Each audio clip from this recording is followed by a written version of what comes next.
like I said, I'll start with you, Mr. Dimbo, but I would No, like you to. please, so in the shrine, you don't start, you start with that, so please start from here first before they collect my. No, please, let's respect ourselves. Start Okay, I'm so sorry, sir. Okay, we will skip and start with Mr. Chris, please. even though that's not what I call him, but let's move on. So, who has heard HCSP before? Okay, I'll tell you what it means in the course of this conversation.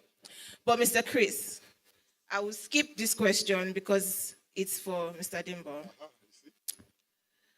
But before you answer, can you tell us something about yourself outside of what they said, highlighting what you've been up to in the last 2 years?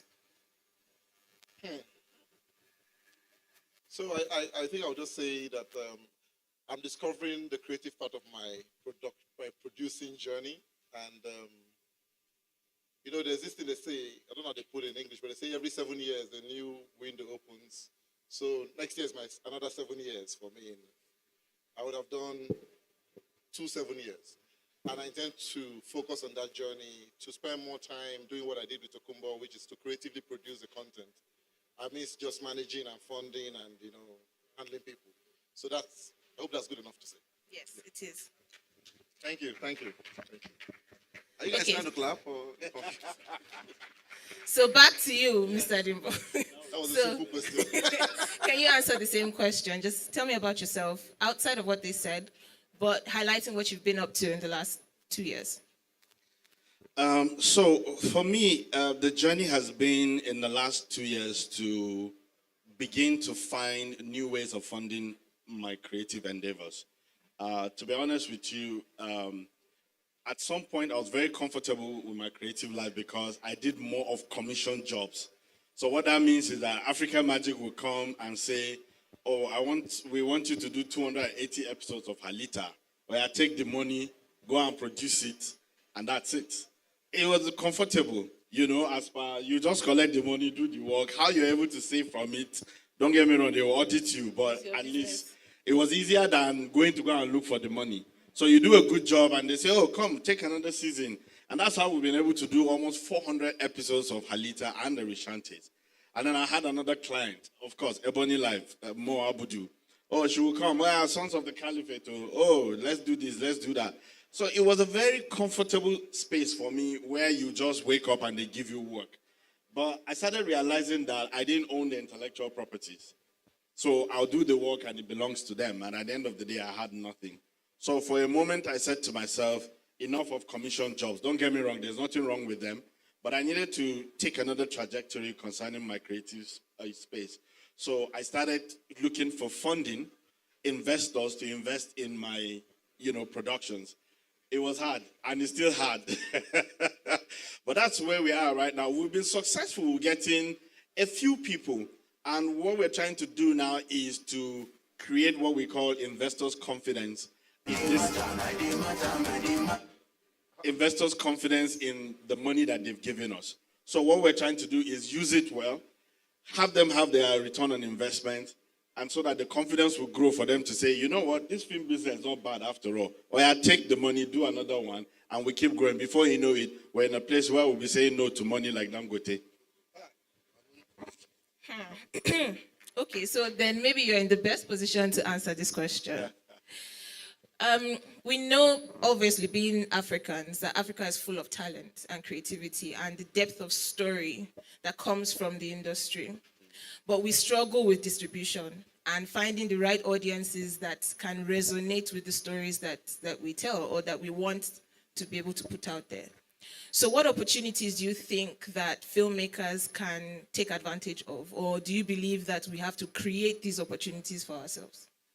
I think the biggest problem with distribution is, first of all, what are you trying to distribute? Really, you have to ask yourself a question. What am I distributing? You say you made a film. For who did you make the film for? Because distribution is for somebody to be able to take your product and take it to a specific demography of people who want it. It's not everybody that likes to watch romantic stories. There are people who hate horror films. There are people who hate action films. So when you're about to make a film, who are you making it for? Because the first thing is you don't want to bring a product that is confusing for even the distributor not to know who they are selling the product to. Because then who are they targeting your what do you call it, marketing structure to? It's very important that it starts from the idea of the film that you're making. It's you, as a matter of fact, you know that your clinical distribution budget has to be a part of your initial budget. Too. It's not just about make the film, then we think about how we're going to push it. It starts from there.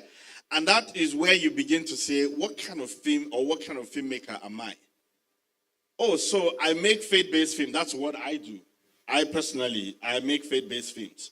Yeah? But then you ask yourself, who are the people that will go and watch a faith-based film? Oh, they're 18 to 35, and most of them, 80% of them, this is a research, 80% of them are young women. So we know that it is young women that will go and see, and they will carry their boyfriends along. So if 100 of the young women go to the cinema with their boyfriends, that's 200 people, Abby. So my story, first of all, is centered on how I can capture this audience.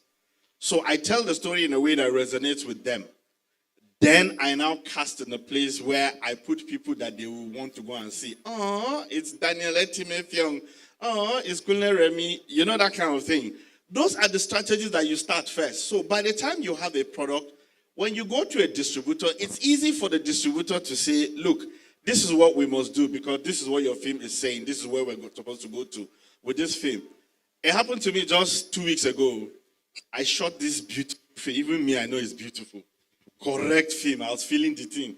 Came back from color grading, sound design, and then I sent it to distributor. We had already signed contract. Sent it to distributor. Person watched it, came back to me, said, Dimbo, we cannot go to cinema with this film. We're going straight to the streamers. I said, The idea was to go to the cinema. He said, no, it's not going to work. I said, how? He said to me, you don't have any Yoruba star in your film. Really? I said, yes. 65% of the people these days that go to the cinema to watch are from the Southwest. So Etoyin Abraham must be in your film. What's her name? All these top Yoruba actors, if you want them to go and see. So these are the strategies. At the end of the day, they said to me, your film is good to go straight to the streamers. We'll get you a better deal going straight to the streamer. And I considered, because I'm now also looking at how it's going to save me money from marketing and all those cinema wahala. So before you begin to think about what distributions you're going to go and do, think about the product first of all. What am I selling and who am I selling to? That way it's easy for your distributor to say, you know what, let's just go to YouTube. We'll make more money in YouTube. Or let's just go to cinema straight. We'll make more money in cinemas. Or go to the streamers. We'll make more money in the streamers. Because right now, if Chris will agree with me, I think those are the only places in Nigeria right now that you can really sell your film. Cinema, streamers, and on internet, YouTube. Where again? I can't think about any other. Well, outside the country, is your father must have money or you must have one big sponsor behind you. So those are the three places that you must go. But before you get there, it starts from the idea of your film. What am I making? Who is distributing it? And who are we targeting with the film? Wow, okay. So there goes 3 questions that I wanted to ask. But I also wanted to ask, how did you feel when Amazon Prime left? That was heartbreaking. Because I tell you what, we were in the middle of we had just done the last draft of an Amazon original that I was hired to direct. It was such a beautiful story that I really was looking forward to it. Finished and submitted it and woke up one day and they said they had pulled from Nigeria. It completely changed my entire strategy for the year. Because initially I had this whole slate of films I wanted to do. So you go straight to Amazon, the streamers, of course, because you have Connect in that place. But it changed everything. We now decided we were not going to do it. It really, really did affect the market. And it still has affected the market because right now it's only Netflix that you're dealing with. Even the Amazon Prime, you have to find a certain, aggregators for them to be able to get to Amazon Prime for you. It's really hard and it's really difficult. And I also heard that Netflix this year only had 24 slots. They're taking only about 24 films this year from Nigeria. And so if your film is not good enough, forget it. You're not going anywhere. They won't even go near it. It has to be extremely good to compete with whoever is rushing to get the Netflix money. It really, really did mess up with the entire ecosystem when it comes to filmmaking. Because now people are looking at, you know what, let's just go to this YouTube more, you know, or let's just see what we can do and go to the cinemas and scrape what we can get. But the streamers are not smiling, and it's really not the best of times for us in the film industry. And so the strategy would be you look at what you're about to do and tell yourself the honest truth. Do I have the money to compete with the people who are putting the money in? Yeah. So that's why we're here. Yes. Yeah, well, hopefully, HCSP, it stands for High Chief Senior Producer. Thank you very much. So I'll ask you, I mean, coming from what he just said, it seems as though Netflix is setting the pace for film reach globally. What other platforms are there realistically, apart from YouTube, please, that filmmakers can take advantage of or leverage on? Because, sorry, just to add, we know that YouTube is an amazing platform, but it has become the new Asaba. Well, yeah, it's just open market. That's why it's tricky. But first of all, it's quite amazing to be sitting beside a senior friend and a veteran producer. You know, Dimbo is the owner of Abuja. We have moved out and left because he has taken over everywhere. I want to hire. I work with Dimbo. So I've left you with your city. He's the Odumodu Black of film.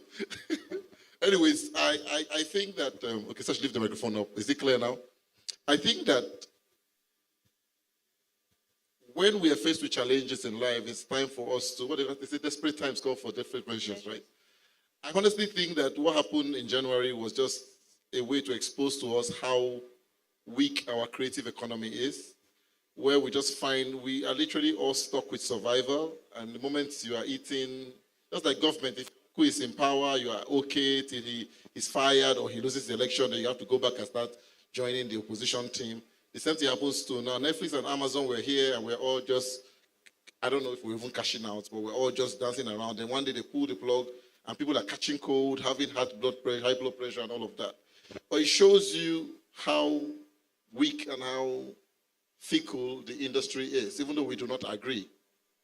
And what I will say that is, even when he was analyzing, and that's when I realized that you take away cinema, which is also getting weaker by the day because of the market development. So the cinemas are distracted with trying to compete with the producers against trying to develop their market. And the reason why they had to tell you to put a Yoruba actor was because it's not just about the fact that 65% of Nigerian cinema goers are Yorubas, but because 65% of the cinemas are situated in the southwest region. So where you have 4 cinemas in all of Abuja, 3 functional and 1 confused, you have more than 4 situated in only Lekki that is situated in the island that is situated in Lagos. So just a fragment of an island has more cinemas than the city, the hub of the nation, the capital of the nation. And even I said 3 because the one close to my house in Lugbe, every time I go there, they keep changing name. I don't know what name they have now. So it just keeps changing and it's so weak.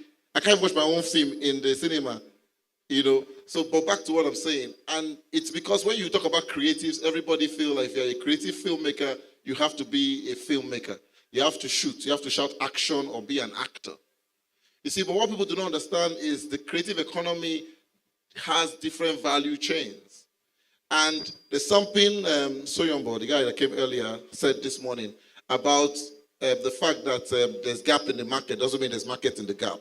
But as much as we're afraid of that thing, you have to understand that the gap that is in distribution is waiting for people who could skillfully. How can we be in a country with 220 counted Nigerians and be looking for 1 million people to watch a film? It still beats me that every time we sit down here, we're talking about this thing, and nobody has found a way to shock it. Jason Njoku tried to find something earlier, and the moment Netflix came on, we betrayed him faster than anybody can, even faster than Judas betrayed Jesus. You know, it's so amazing how we are all Netflix and chill. Nobody said Iroko and rock. Nobody said that. Nobody wants to rock with Iroko, but everybody's chilling with Netflix and being amazed by Amazon. But you see, the point is, this is a gap that needs to be. Am I the only one who cut that. But But everybody cannot produce or direct or act. Some people are seated here and they have the solution. If we have an app that can conveniently deliver 1 million eyeballs to Dimbo, he will leave any other platform and come to you. And imagine if that person gives you ₦1 million. That's $1 billion. We say this, we get charged up, we go outside, we drink ice cream and calm it down and go home and come back to my want to be an actor. Everybody cannot be an actor. And I think that while we should look at it and say, oh, the bad things are happening to us, what's that? They say, why do good things happen? Why do bad things happen to good people? I think it's an opportunity for someone to close the gap and become the millionaire and become the billionaire. I think while you're thinking about the industry, process it from the perspective of how can I come in and take this industry from where it is to where it's supposed to be. I am stuck being a producer, creating content. I've done it for almost 20 years. Dimbo is creating content for African Magic and everybody and himself.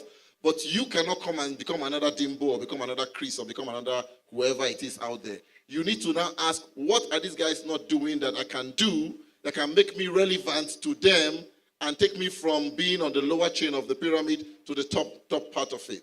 I don't know if I jumped out of your question in my conversation, but that is something that every young person here has to think. I think our solution is with tech. That's why I'm excited I'm here. Tech needs to solve the solution of the problem of Nollywood. We need to find a way. I'm not saying a local Netflix. It needs to be a solution. It doesn't have to be a copy. We need to sit down and ask ourselves that question, because whoever will solve that problem will be the one that will get the value that is lying there.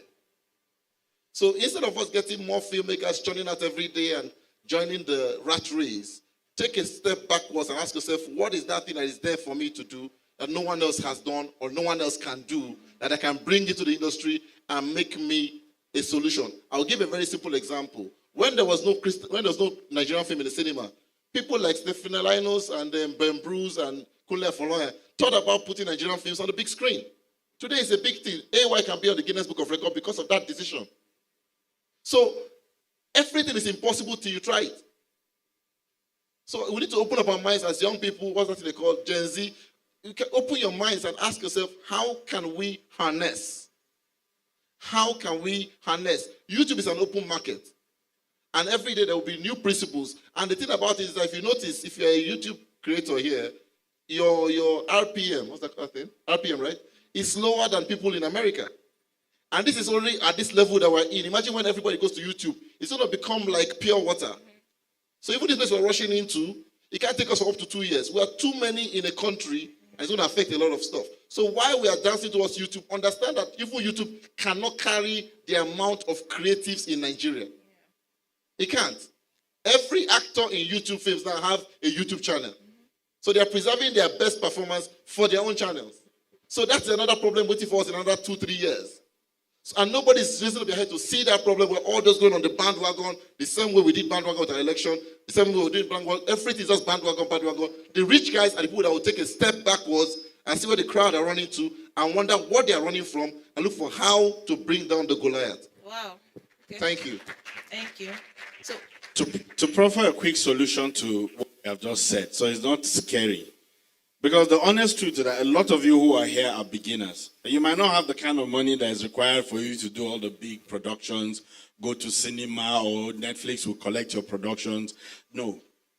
What we're saying is that there are people here who are ambitious enough to do short films or do small productions that they can pull money together. I have 2 solutions. And if any of you decides to start doing it, you consult me so that we can partner. Because it's an idea that I'm throwing out. Can some of you, yes, some of you come together, partner, and do something that maybe you will call roving cinemas. So get a good projector, a good screen. Look for locations in Abuja, areas and neighborhoods, and say there's a hall here. Okay, this film is coming out. You come and target the people from around this place and say to them, on this Sunday, we want to show this film here. It's costing 1,000 naira to enter and watch. You know why? I did a short film for an NGO. And they came back and they said to me, we want you to dub it in another language because we did 33 communities. We were doing community film, whatever. And they were screaming that they should do it in another language. So that I said, wait. So people still gather to go and watch projector. You can start. It's business. 2, 3 of you gather and say, let's get a projector that is maybe 3,000 lumens or 4,000 lumens or something, a big screen, funky things. Go to a neighborhood, like all these neighborhoods, and say, oh, we're doing a screening of some short collection of short films. You'll be surprised who wants to come and spend 1,000 naira and just hang out. It starts from there. Before you know, it becomes a thing. It starts from somewhere. For those of you who are in tech, and when he was talking, I said to myself, what if there was a platform where I can put my film, but the tech company will sell you a password? Once you watch the film, the password is useless. Before anybody wants to. So you just go and click on it, put all the safety, whatever that you can put so that this film cannot be downloaded. You get a password, you watch it. Anybody that wants to watch it, you buy a password and watch it. Some of you are tech people here. You are doing code in your house. All you are doing is where you can find girlfriend and boyfriend. Please, do the ones that you can find films so that we can run to you people. And for those who are doing small films, they can start from there. If you put a short film there and you're able to raise 3, 4, 500,000 naira, it's not a bad start. It's something. It can take you somewhere. Gradually, you grow. I guess those are the 2 solutions that me and Profile. Thank you. Don't forget to cut my share when you start it. So that brings me to the question of funding. Yeah. There are people here who they've done one short film after the other. They don't want to do short film again. So now they want to make big films, but there's no money. So what opportunities realistically are there for passion-burning African storytellers who want to make these strong stories, big stories, but don't have access to funding? There is no solution. No, I'm being very honest with you. This is the second year with every pedigree and every sense of integrity that I've put in this industry. I've done 1.something billion with African Magic. I've been audited, 1 kobo did not get missing. Do you understand what I'm saying? But even with that, and even with the work that I've done, with everything, I've gone to people who have looked at me and said, why do I want to invest in a film? Do you get what I'm saying? I'm saying for me, the one that I've struggled and I've gotten to where I am. And then I can imagine what you're going to say to, as a beginner, to somebody to give you money to go and make film. Do you understand what I'm saying? When I say make film, it's the way they see this film thing. It's like, what are you people doing? You're wasting time. How much are you making from the film? Because an investor said to me, do you know if I take 300 million that you're asking me and I put it in politics, I might win election with it? That's what he said to me. Films actually cost that much, right? Yeah, they do. Okay. Yes, they do. They cost that much. These are the questions that people like me get. I don't know about him. He's a slick guy. He knows how he makes his own money. I'm sure he will tell you. Hey, no, please calm down, but this is, I don't get money. Help me, my helper. But this is to shock you to a reality. If anybody tells you that people are sitting down with their money and waiting for you to come and collect it and make film, you're joking. And that's a fact. But here is the issue. A lot of you lack integrity, and that is the first problem. Yes. A lot of you cannot be trusted with anything. And that is where the first problem is. Because those of you who are body is eating you, the moment you see one small couple now, it becomes a problem for you. And I have done that. I have sponsored 2 people to make films. Out of those 2, only 1 did the film. The other one ate the money and there were stories after that. Yes, I gave them 500,000 each to make films, and only 1 person did the movie. The other one gave me stories from Thy Kingdom Come, and I just said, you know what, just go. Next time I know your type. That's where the problem is. Because you have to be convincing. First of all, what are you producing that is convincing enough for the person to say, okay, this money is going to come back? Or how am I sure that you're going to use this money to make this thing? So here is how it works for me. I go to an investor and I said to the investor, I want you to give me your 100 million. But this is what we're going to do. We'll do milestones. Don't give me 100 million complete. Give me the first 20 million. I'll develop, and then you see the result. Then we'll go to the next one. That's what you're going to propose to them. So that they know that, okay, this man knows what he's doing. He's not asking for, and there's accountability, because before I give you the next money, you have to show me what you've done with the first one. So that if you've messed up the first tranche of money, I just say, okay, I can cut my losses and move. But if I see that you have made progress, then I'm able to drop the next set of money. That's the first way that you're going to propose to them. And let them know that the money is with them. It doesn't have to be with you. Oh, I don't want all the money with me, sir. Just keep it. When I go to the first tranche, you can give me the next one. I'm just giving you so that there is a trust situation between you and whoever is going to fund, even if it is your father, even if it's your mother, even if it's your uncle, your friends who have the money, make sure that it's done in a way that you can account for everything that you're doing until you get your project done. But how are you even going to convince them in the first place to give you this money? You have to come with an innovative idea, something that is fantastic and excellent, something that will make an impact. Don't just come and say, I want to make film. Okay, what's the film about? Oh, it's about this girl that loved this boy and they went off to the sunset and da-da-da-da. What's that? How is that supposed to? Don't get me wrong. I don't have a problem with romance and love stories. It's just that when you say that to me, I'll tell you, thank you very much, maybe next time. But you come and you say to me, oh, I'm trying to do something that is innovative that can impact the youth. This is how I'm going about it. And this can change mindset. I'm not like, okay. That's something I'm interested in. Do you understand? It has to be innovative. The idea has to be beautiful. It has to be good enough for anybody to want to drop money on you. Bottom line, she's trying to stop me, and I want to quickly say to you people, I promise you, nobody is sitting down with plenty of money and waiting for you to go and make film. You're going to have to start, first of all, by doing community work. Some of you here can write, come together. Some can do cinematography, come together. Some can do directing. There are actors amongst you. Put yourselves together and make something out of it. If it goes out and it makes money, you can turn over. But if it doesn't, well, you keep struggling. But I'm telling you the honest truth. You would have to be excellent in a way for this money to come to you. And don't be disappointed. You just keep working at it. Somebody will pick interest in what you're doing. Mr. Dimbo, you said there's no solution. So I've just... But you just... Okay. Well, this is... I was going to chip in something that, this is my advice. So it's like swimming. You don't jump and learn how to swim in the ocean. So you start with your bathtub, then you go to the small pool, then you go to the big pool. I don't think you should start up looking for investors. I'm looking for 100 million, 200 million. In my journey in making film, I have made a film for $1 million and made profit. I made me, 50,000 naira. You're a big boy, $1 million naira. Feature film. No, I did a short film. No, short film. Yes, okay. I'm talking about business. We did a film for Ebony Life. They gave us 1.6 million. That time they were doing love stories. Yes. We had change. We even shared when we finished the job. But I've also seen a movie being made for $12 million. And I realized that the principles did not change. It was just the amount that changed. So my advice is don't hear all these numbers that we're calling. Dimbo is saying something billion. You're not going to ask your father for 10 billion to make a film. First of all, collect 1 million. Even James Cameron had to allow his money to reach his dream. In the middle of it, he was doing the one that his money could carry.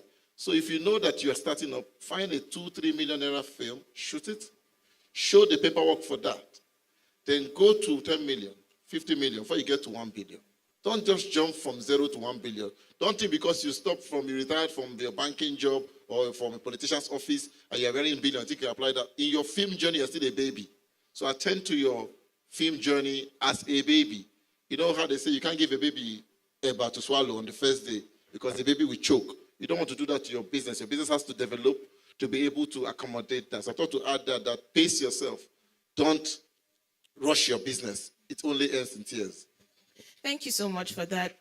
So not to turn this into a masterclass, but I think that there are other things that people can do to add value to their projects, to their productions. So maybe to delve into what you can do for marketing. So Mr. Chris, I'll come back to you. What are the different things that people can do? Also collaborations that people can have, partnerships that can add value to their projects. So I think it's a question that makes me more excited. And what I'm going to say now is this, and I want you guys to listen, especially the filmmakers in the house. Back in the day, if you say you were a filmmaker, you have to be an actor. If you remember those days. If you say a filmmaker, even my mom told me, you say you make film, I don't used to see you in the film now. So it was a mentality. But now we watch and see a Dimbo Atiya film, a Kinikon. Now we know about end credits and opening credits, production companies, now the social media, you put one guy recording you, sit in front of your monitor, you say day one, focusing on the focus. People now follow those things, right? But you see, what you see and appreciate is because somebody stayed it through, developed it to a point where it became visible and attractive to you. These are the things that we're going to talk about next, are things that have not been developed yet. So they're not fashionable and attractive.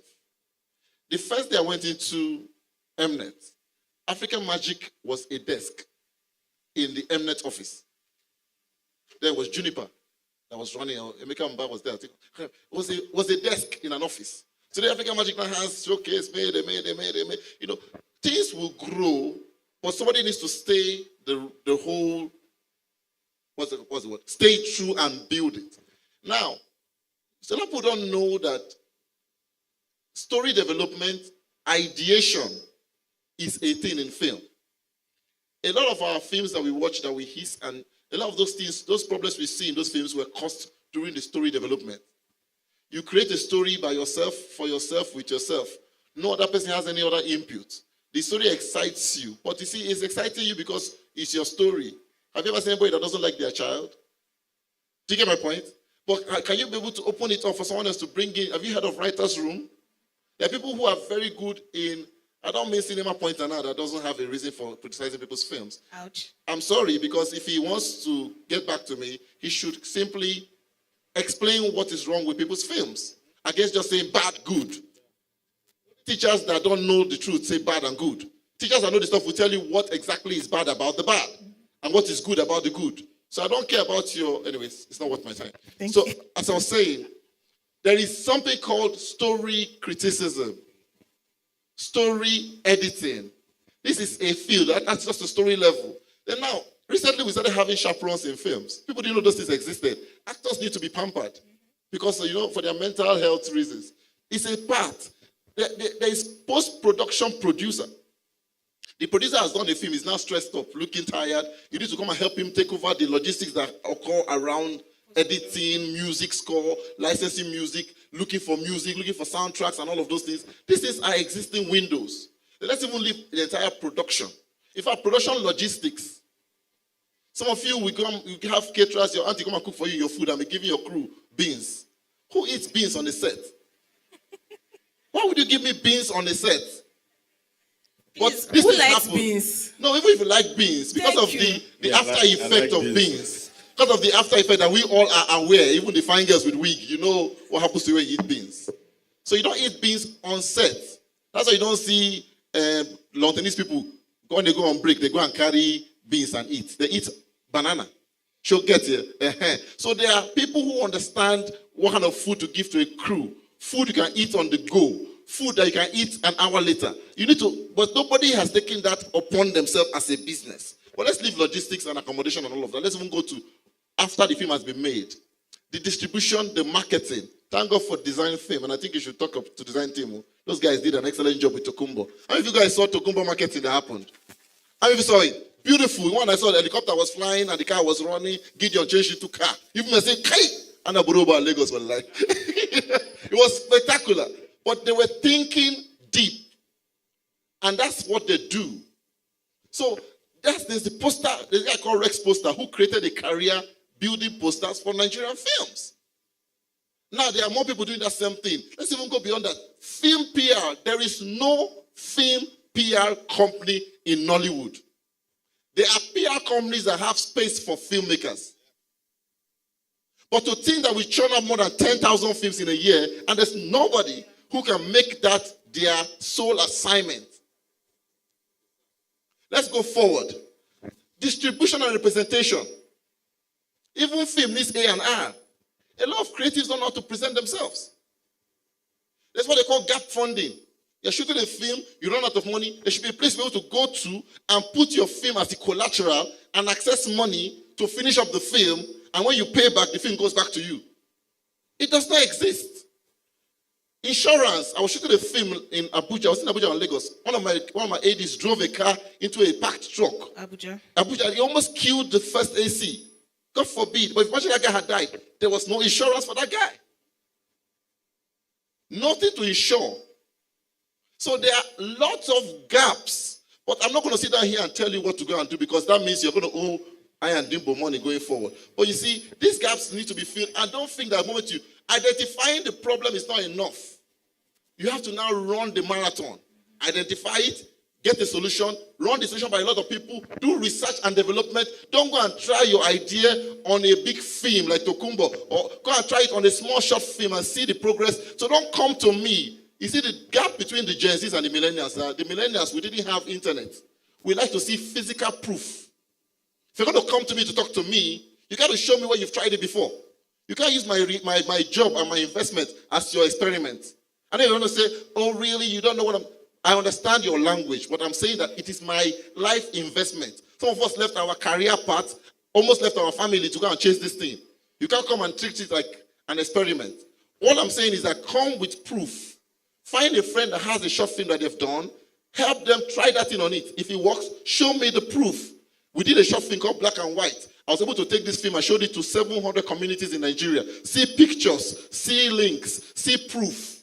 I'm going to say, come try it. When Take Media came to me with poster design, they had done something for Uncle Steve in the first features. I saw proof. Even though Elijah is my friend, Makwa is my friend, Solomon is my friend, I like Makwa, I like Mara. Doesn't mean I'll not say, come do it for me. I saw proof.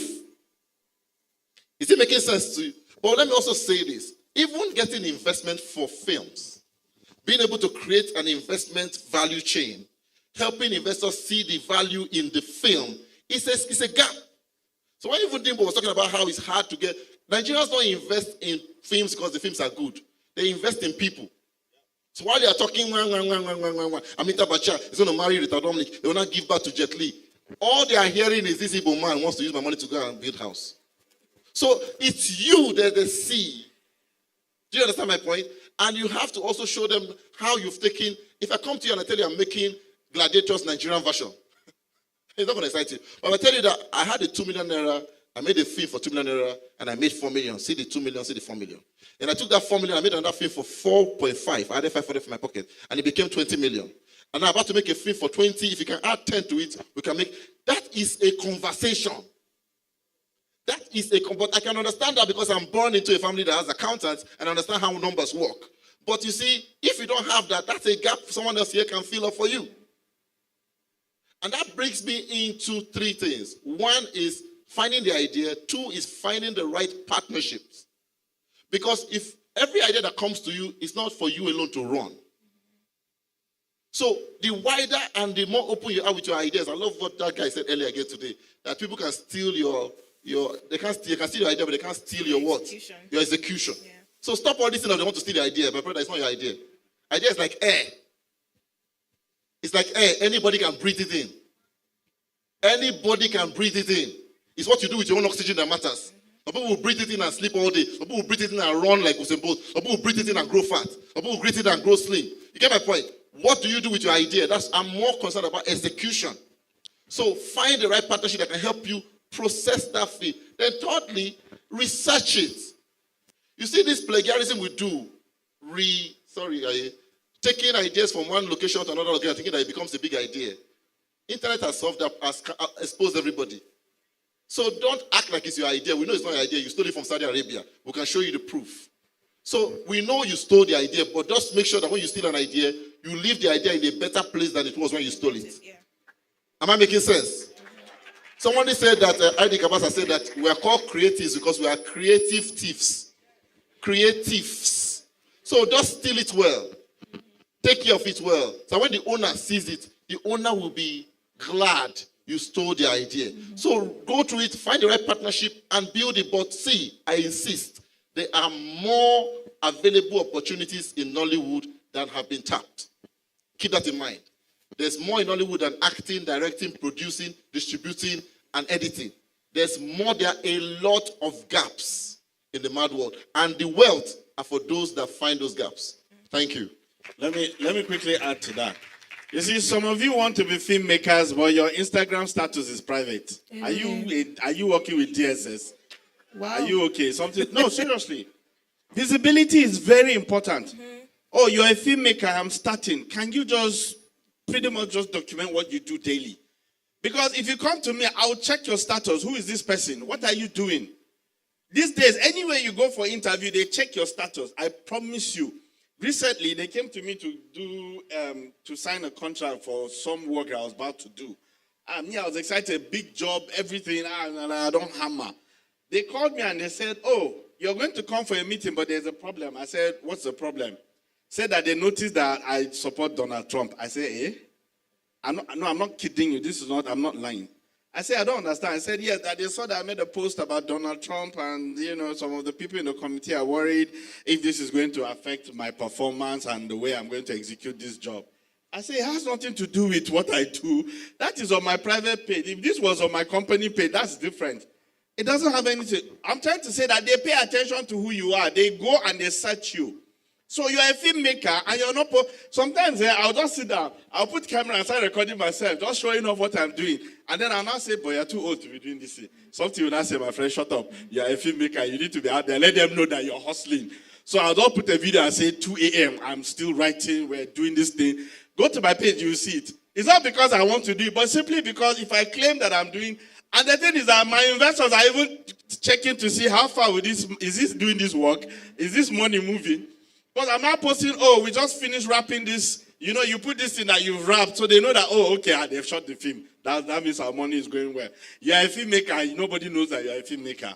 Can you be active? Use that social media. Make sure that you're out there. Show what you can do. Even if you're learning it, just say, today I went to a set, I begged them. Say it. I begged them to be on their set, and I just saw how they do that. You post it.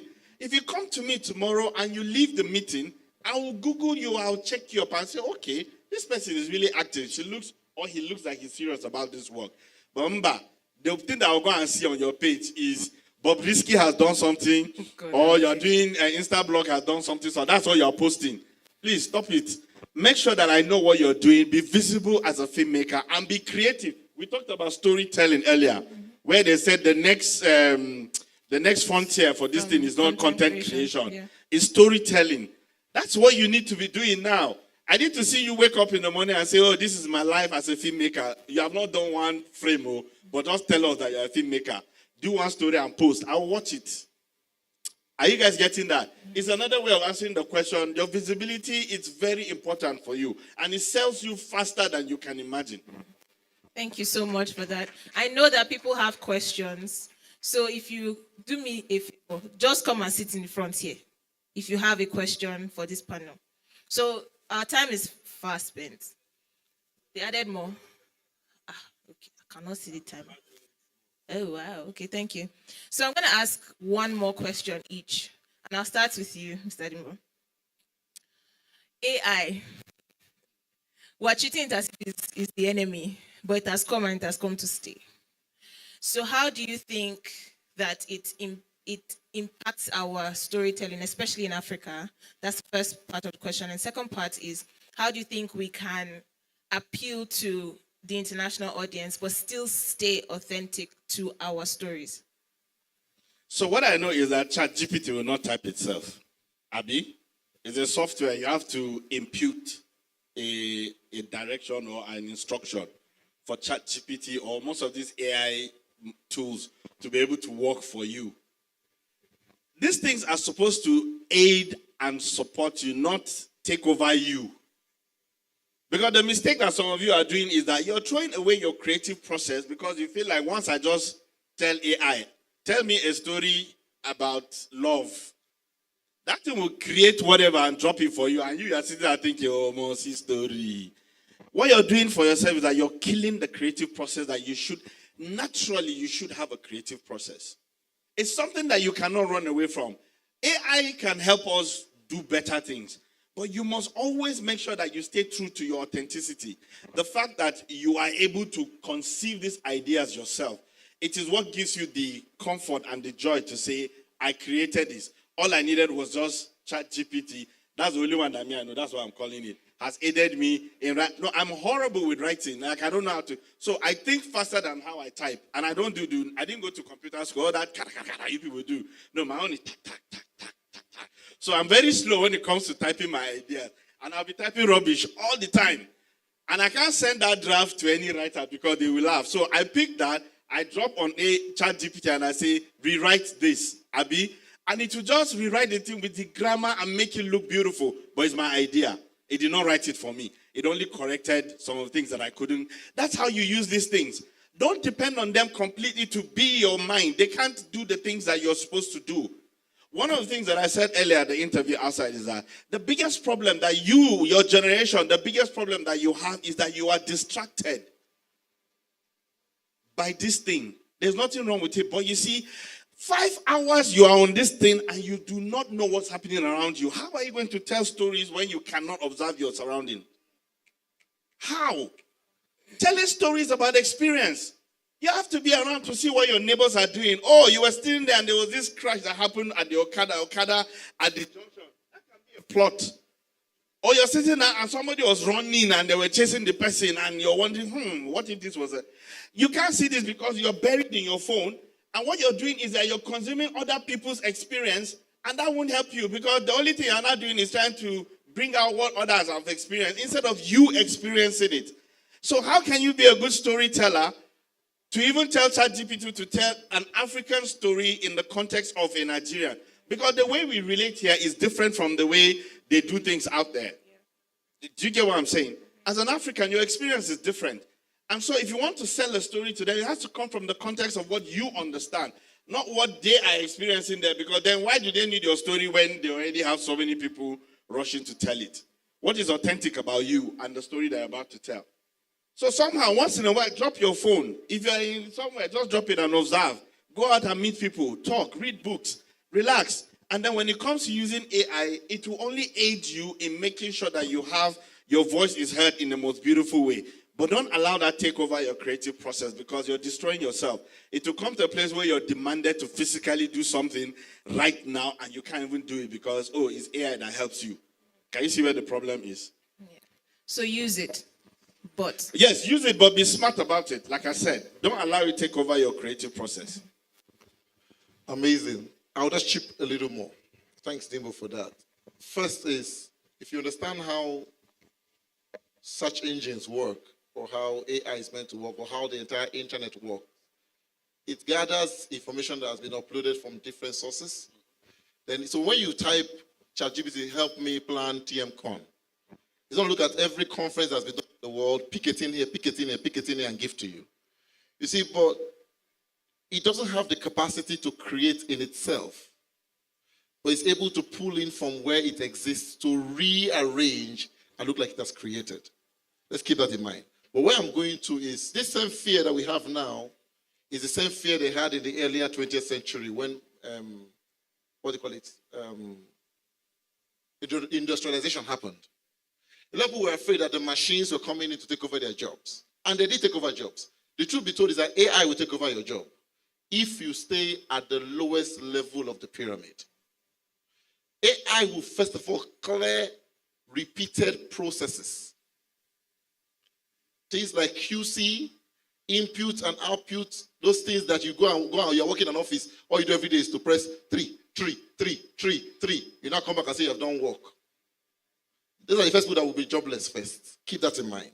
So why you are afraid, know that your fear is coming from the fact that you as a person have not developed yourself from the level of being a pawn to becoming a manager or a decision maker. So you have to evolve. So evolve yourself to be able to control the machine. Because when they start comparing you and cow, it gets why. I said that on purpose. If they're comparing you and cow, it get why. Donkey, it get why. Let me go back to English. So second, the third one, which is very, very important, is, let's take fashion, for example. So you want to wear a suit, and the suit was made by an automated tailoring machine. You pay 50K. But when Maya Tafo takes his needle and his thread, puts the fabric on your body, and gives you a handmade couture, you ain't going to pay 50K. So AI created stories will never be as expensive as humanly generated story. So if your heart is beating fast because of AI, maybe you need to look inside and wonder the quality of who you are as a creative. Because people will pay more for handmade. You know, industrialization took over hands. AI is strengthening minds. But even at that, people will still want to get a human created idea. They will pay more for it. An experience. So that is more, that's an experience. You could give me a photocopy of Mona Lisa. They can give me the exact paintings of, what's his name again? Da Vinci. Yeah. Is it Da Vinci? Leonardo, Yes. yeah. Do you get what I'm saying? The one that is handmade. If you wear shoes, when the shoe is handmade, how much you pay for it? When the shoe is the one that does make proper in China. Do you get what I'm saying? Then now the people that do the proper, the original pattern, the first one, the prototype, who made it? Am I making sense? So I always say to people that even though we are all creatives, we still have our class in creativity. They can pay you 2,000 naira to bring your idea. They won't pay me 2,000 naira to bring my idea. Because even though all cars can do Uber, you can't use Bugatti to do Uber. Thank you. Thank You know, so much. to dig deeper, I think you must understand the context. As filmmakers, this is how we see it. Tech people might disagree with what we're saying because this is their world, this is their life. But you see, as filmmaker, there is something about filmmaking that really cannot be technology completely driven. It's art. It's something that has to come from your mind. It is a creation that has to do with either you've experienced it or you research it or you go there and check it yourself. For example, when we were growing up as kids, we used to go to the village. And the boys in the village would teach us how we'll go and go to the toilet. And when we finish, we used to wipe with leaves. Hello? I'm sure if you cannot relate. But I'm saying if I was going to put that experience in a story and do a background of my character growing up in the village, AI cannot think about that. He wouldn't even know what to say. ChatGPT might not understand that my village is called Arumtumara in Wamba local government, Nasarawa state. He will not even know that. He will even know that it's a village that has one road passing through it. Did you see all these village people? This is my brother there. I'm saying that there are some things that they are personal experience for you as a filmmaker that these AI things cannot generate. And even if you give them and you say, write this, there are things that they cannot even express. But you writing it yourself, you bringing it out by yourself, is what makes it authentic. Because this is something that you go and say, I created this. This is my product. So if you don't want to be carrying guilt about, and people knowing that they can just take your script and drop it in a search engine and they find out that everything was written by AI, they can do that. I know that they do that when you do, essays and whatever. There are such machines or whatever that they can drop it to tell them it was AI generated. So learn to be authentic with your thoughts and your process. But we said the AI will aid you so that you don't go to a place where they take over and you now don't have anything to say. Because right now, if you go to a place where everybody's bringing script for me that AI has written, why do I need you? You think I don't know where ChatGPT is? All I need to do is pay $20 and I get the pro version. And that one you can even do better than what you are, because maybe you're broke, you're using the free version of it. Me, I can pay for the original version and get it do deeper things than the one that you have brought. So why should I hire you as a writer when you're dropping things for me from ChatGPT? Can you see where the problem is? I don't need you then. All I have to do is do it myself. So be careful how you do it. It will aid you, but let it not completely be your authenticity or your voice. That's what we're trying to say. That is for filmmakers or tech people. If you like, go to space, sit down there, and that's your world. You know how to do that. Thank you so much for that. I was hounded with that question outside, and they asked me as a photographer, how do you feel with AI coming in and all of that? I said, so I think the question was, how would you feel if AI were to replicate one of your pictures, something like that? And I'm like, thank you. And I asked, what did you say, replicate? So where's the original from? I don't think that AI can create. So can AI document what's happening here? I don't think so. There are humans all over the place doing this. Without them, this event did not happen. AI can replicate it. So at the point when AI can do that, hopefully I would have evolved. Maybe that time you have one iPad. You say you send the iPad, say, I'll go to TikTok, sit down in the front seat so that I'll see what's happening. You'll be at home. Maybe that time we would have died, all of it. Okay, so very, very, very, very last question. In all of this, well, from here, before we go into the audience, how do you balance artistic integrity with meeting the demands of the market? Where's the balance? Tokumbo was or is top 10, 52 countries, thereabouts. How are you able to preserve what matters to you most? I know it's in before you say action, your motive for creating anything, and knowing who you are and sticking with that person for as long as your career lasts. How can we balance those two things?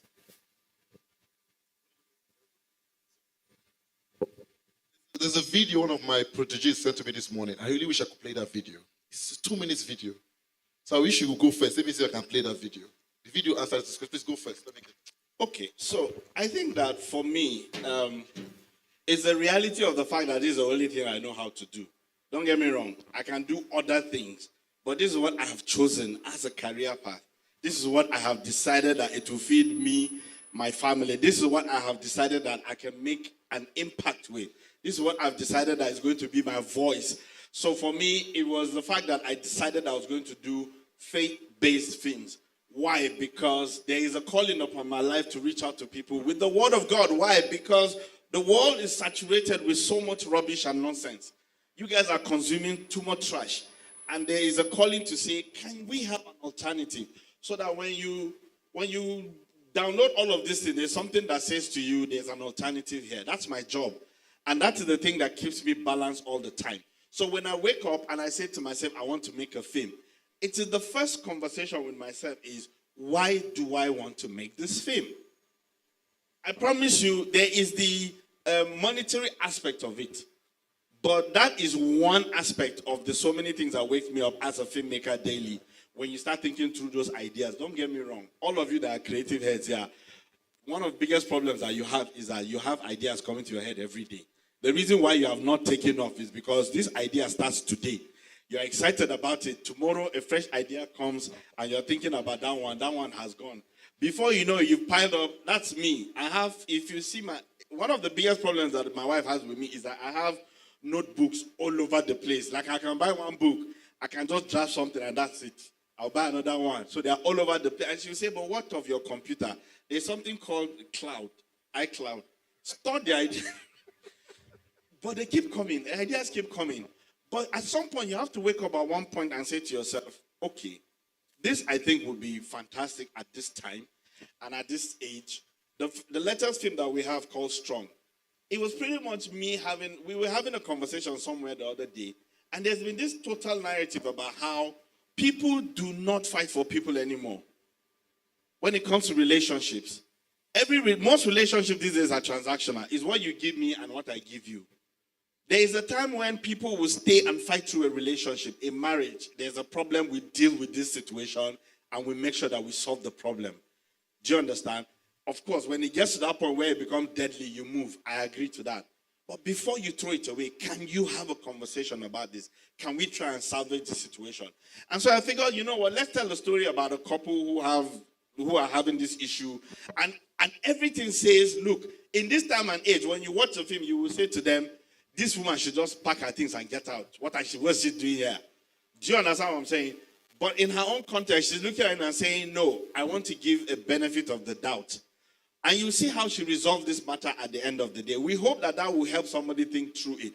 It was because of that we decided that we wanted to make this film. And it is our own experience now balancing it to a place where when you watch it now, it's a drama that is set in contemporary times, but it's an experience that comes from a Nigerian context. An Oyibo man or an African American might not understand it because they don't have the time for that. 1 minute I'm done and I'm out of this place. Bye. They don't have time for any long story. It is irreconcilable difference. That's what they call it. But here in Nigeria, we can grind through it and get through some things. It's our reality. Family will not even allow you. Your mother, your father, they will pray all night for this thing to solve it. In that place, they're not, girl, you got to get out of there. Your support system is telling you to get out. But you see, so in putting that on a global stage, people can sit down in America and watch it and like, wow, these Africans, they know how to go through things. I like how they talk through things. It can help somebody. It will save somebody. So as a filmmaker, don't just say, I want to make films. Yes, but what kind of films do you want to make? You want to scare people? Fine. it is a genre. You want to elevate people, it is a genre. You want to, which other one? You want to excite people, you can do it.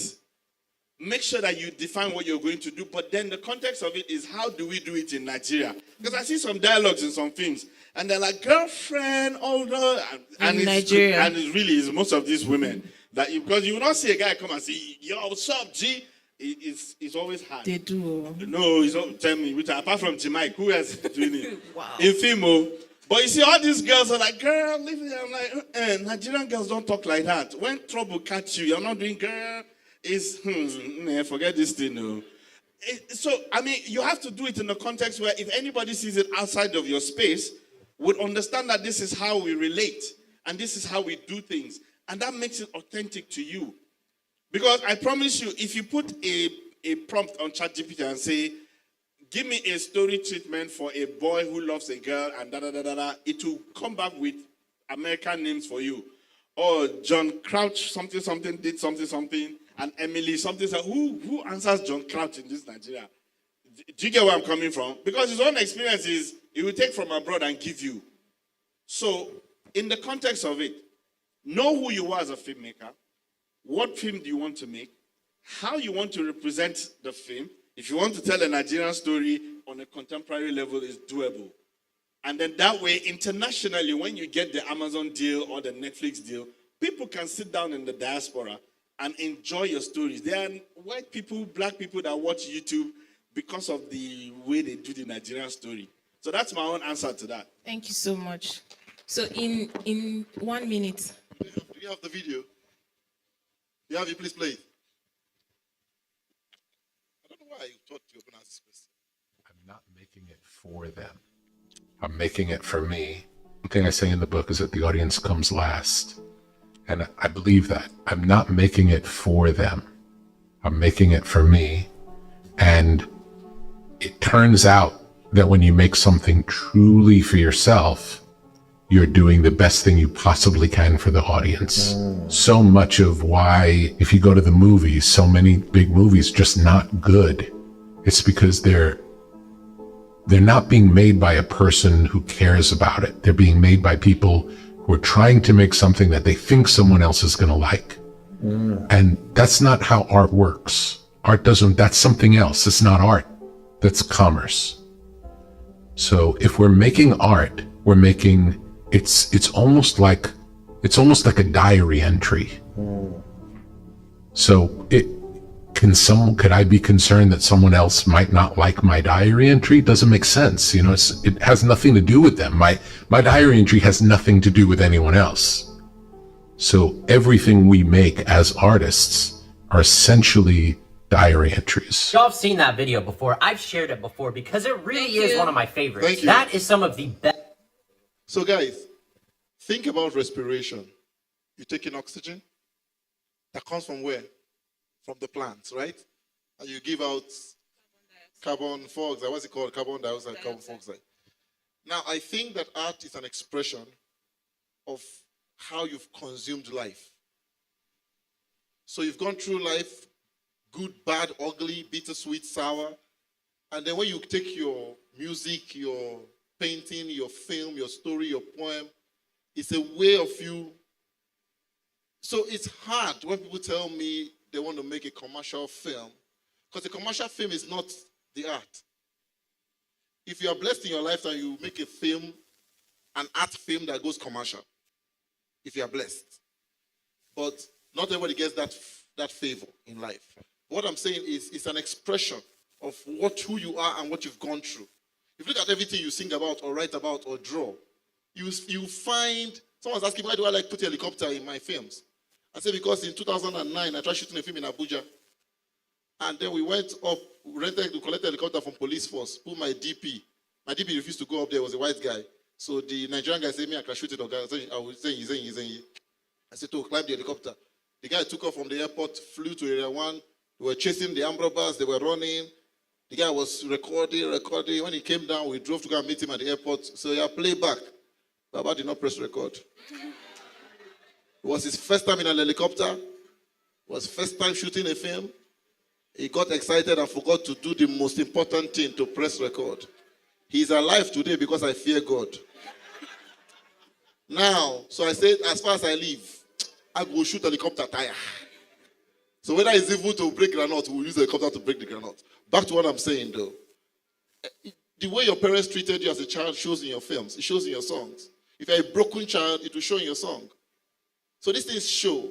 But however, when you want to make a film for people to consume, you need to ask yourself a question. And I think that's what Haye was saying when she said that question.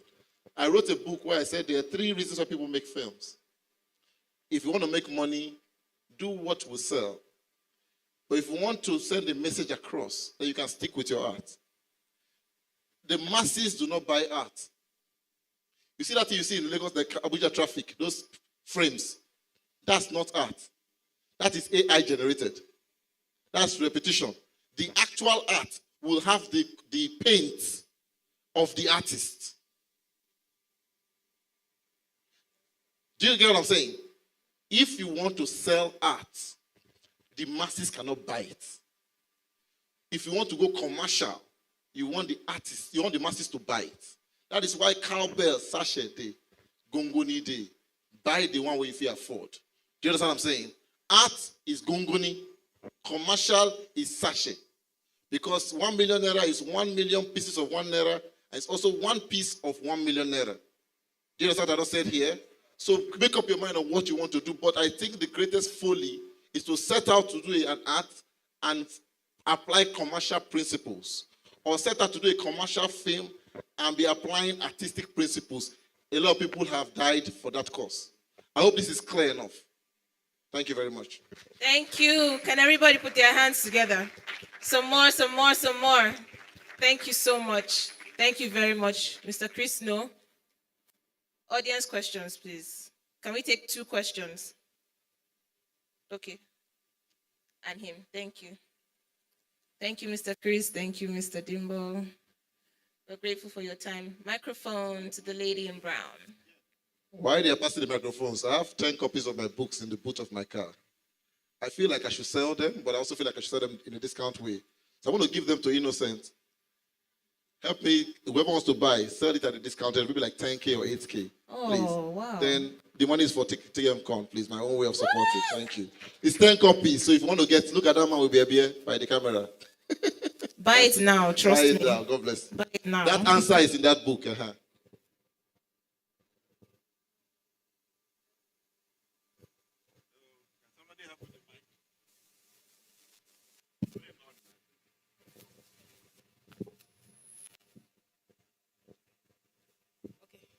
Okay. Good evening. I really enjoyed this talk. I've learned so much, especially as I'm a freelance illustrator. So, but I use AI to assist my process. So when you talked about using AI, it really inspired me because, especially for artists like illustrators, there was a whole movement like against AI. So I found it really interesting. It's like, yes, that's it. Like people are acting like AI is going to take over, when really we have to adapt with it and use it because it's actually helping us to do things faster. But my question is, so how do we get around the stigma though? That because when we're now, because there's like there's the business side of it, and then there's the creative side of it, and then especially when you're using AI to assist you in the process. Now, as you're marketing that, if you say your work is AI assisted, there will be a stigma immediately. Like this person doesn't do anything. They don't use their brain. People just pile it on. So how do we get around that stigma that we're not authentic in our work because we are using AI to speed things up or to assist us? Thank you. Wow, that's a very, very serious question right there. And you're so right. Because we can be stereotypical about things, especially in Nigeria. Once we tag something, it's a problem. It becomes an issue. There was a time when architects would take forever to draw, designs with their hands and, pencils and whatever. And then AutoCAD came out, and that made it faster. But then you still had to sit down and do measurements, and you still had to, so see what happens. Hello. I think that for illustrators, what normally you would do is have a sketch of your work, which is a proof that you did it yourself. And then you have the AI generated version of it. So in your presentation, it's simple to say side by side, this is the original sketch, this is the AI assisted, so that it's for it to make it faster. That way I appreciate your honesty, because first of all, I see that originally you can sketch. I've seen the pad, I saw your hand, whatever, but then the same drawing with the AI looked better. I can accept that. But you see, when it is that you're showing me an AI generate and you're insisting that that is you, it becomes a problem. So I think that the honesty of it, being open about it, some will accept it and some might not. But then I think that right now, in this time and age where the AI conversations are everywhere, every day, I think a lot of people are now aware of the fact that there are AI, generated creative content or art that, we have to live with. So be original, be authentic, first of all, by saying, okay, the idea is that we want you to do a cartoon character. So your sketch actually came from you originally creating this character. Now, if you drop it on AI and say, make it run, that's different. You've already created the character. I can appreciate that. But when you just go and drop it on AI and say, create this character for me, and it generates, that's not you. Do you get what I'm saying? So be authentic. Like I said, the process of creating, first of all, has to be yours. That way, even if I doubt that you did not create this, you show me and say, oh, this was the original drawing. And somehow there should be a proof about it. Maybe take a picture of it, mail it to yourself so that the timestamp, so it doesn't look like you ran to go and do it.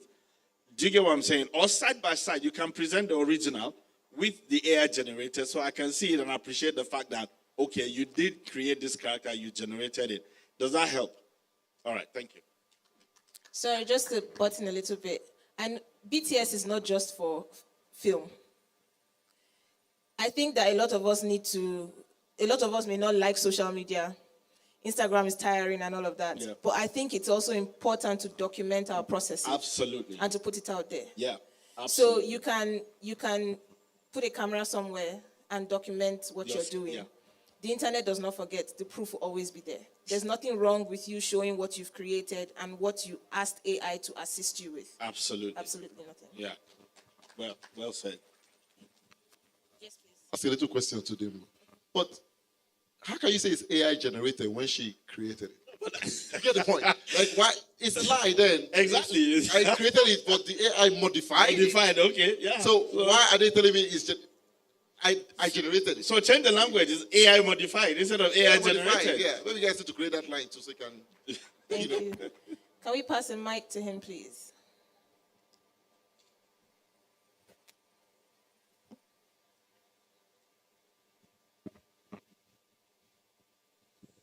Right, so there's that long-standing conversation around authorship versus modification.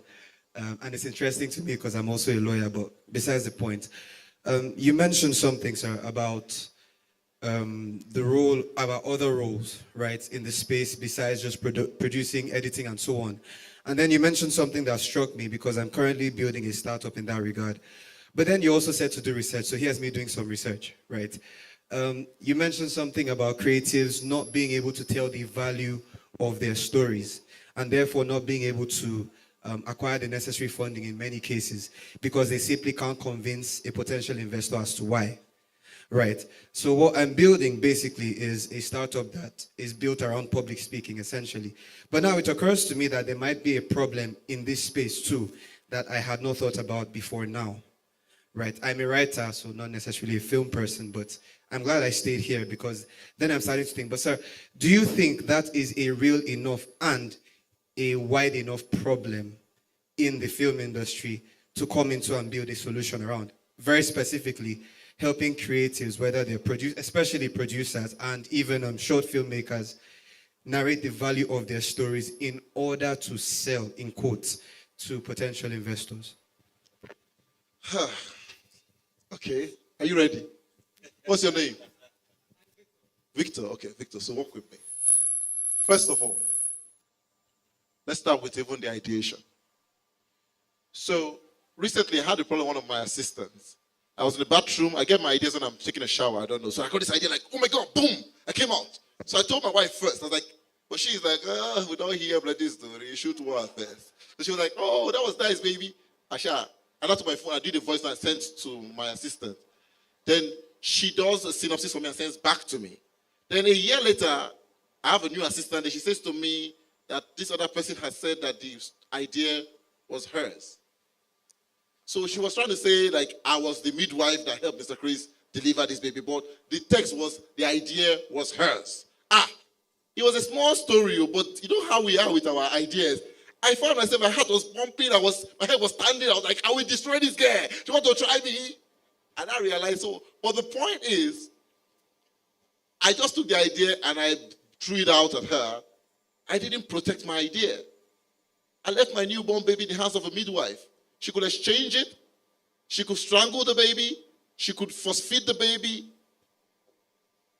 But do I value the idea enough to see the idea through? I don't think I did. And now, that's by the side. Now, you have an idea about a guy falling in love with a girl. So did Shakespeare in Romeo and Juliet. So did James Cameron in Titanic. So the list can go on and on. What part of the story separates yours from the rest? Is it love during riots in Jos? Is it love on a ship like Cameron? Is it love in the time of Shakespeare? Is it love in Biafra War? Is it love in the church? Is it keyboardist and choir member love? Is it pastor and subordinate? You get my point. So that creates a different thing. And now, is it something that is original enough for you to call it your own idea? So the originality, the explorability. Because if I give you a plot of land in Wusetu, it can build you a house, it can build you an office complex, it can build you a tent like this. It's more valuable because it's in the business district compared to a land in Cairo. So it's the same size of land but different amount because the explorability here is more. Is that idea explorable?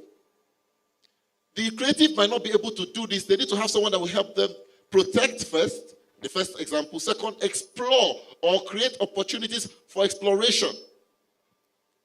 So now, you tell me that my film looks like Fast and Furious, Tokumbo, but did they put black market fuel in their... Do you get what I'm saying? So there are things that we put in our own that Fast and Furious, they learn work. Even though we're all driving cars, we're driving cars to different places for different purposes. So that makes my own idea my idea. But now, these are things that come in to make the IP or the idea more valuable. Can it do more than film? Can it be a song? A lot of people thought that the Gaza song in Tokumbo was made for the film. It was a song that existed 2 years ago. Tokumbo gave the song a lifeline because that's how powerful the story is. But can he create a song like Living the Money created a full album that went ahead to win Best Soundtrack in AMVC and got multiple streams on Spotify and Apple Music? Let's not talk about the dressing franchise that came out of there. So does he have just, can he become a toy like Super Mario? Can he become a game like Aki and Popo? Is there merchandising opportunities? Who's going to help the person work all of that out? And not just create those things and trademark them, patent them when necessary, copyright them when necessary. You see, it's getting wider. Now it's a land, but now the land now is making sense. Now we take it forward. Is there a business part of it? Because now you're coming to me to get money for the job. You say, how much is the film? You tell me 100 million. You see, the problem is that you didn't value IP enough to add your IP value in the money for the film. You only calculated for camera, calculated for actor, calculated for location. You didn't value your IP enough to add it to say it's 140 million. 40 is intangible IP. 100 is cash for production. Because no matter how big the building is, there's no building without the land. Who's going to help the person work that process? Creative is so eager to make their dreams come to pass, they're not ready to go through the process. Now, the director comes in and takes this idea and interprets the idea into a film project. And you say a Dimbo Atiya film. But this guy, you are interpreting my dream. I'm Nebuchadnezzar, you are Daniel. You can't come and interpret, but you can't own the dream. It's still Daniel interpreting Nebuchadnezzar's dream. Who's going to help me tell Dimbo, may he calm down? It's a husband and wife. I brought the seed, you brought the womb. We created a baby. It's our child. It's not your child. It's not my child. It's our child. You cooked it for 9 months. I had it for a second or two, but it's our child. Yes, the girls will laugh. 2 seconds. Yeah, as I was saying, who's going to help that process? To also help people know that it's your craft, but it's my idea, and we work together in a relationship. Now, when the film is made, and then I got a mail from India asking to remake Tokumbo for an Indian cinema. Applause moment. Yes, applause moment, yeah.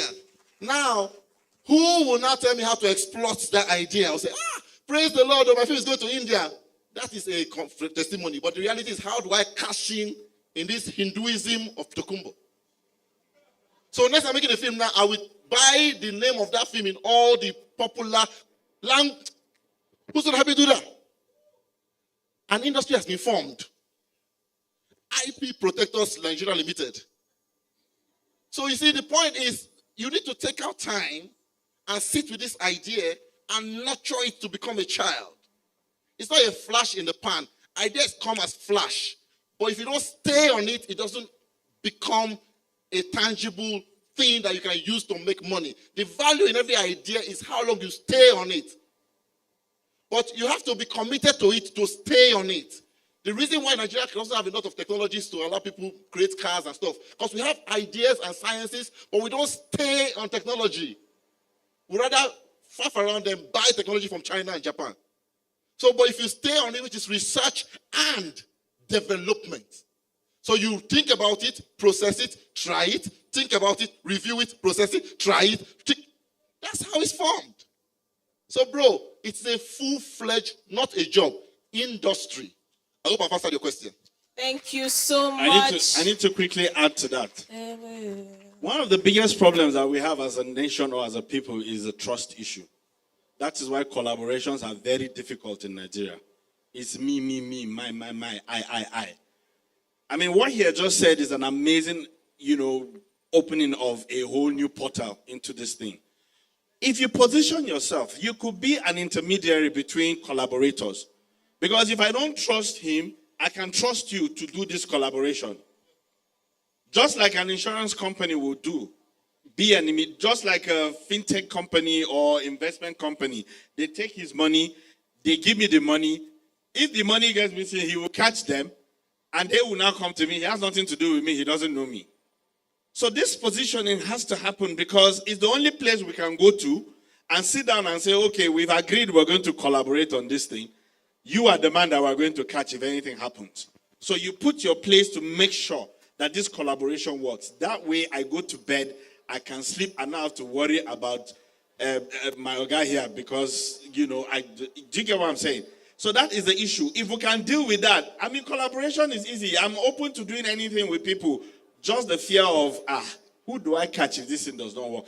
As a matter of fact, the investors will even trust you more with their money and say, I'll give these people the money. You go take it from them. I'll catch them if it doesn't work. You have already put in place things that can make sure that this money comes back. Does that make sense also? Nice one. Okay, for the last time, thank you so much, Mr. Dimbo and Mr. Chris. I hope that this has been enlightening.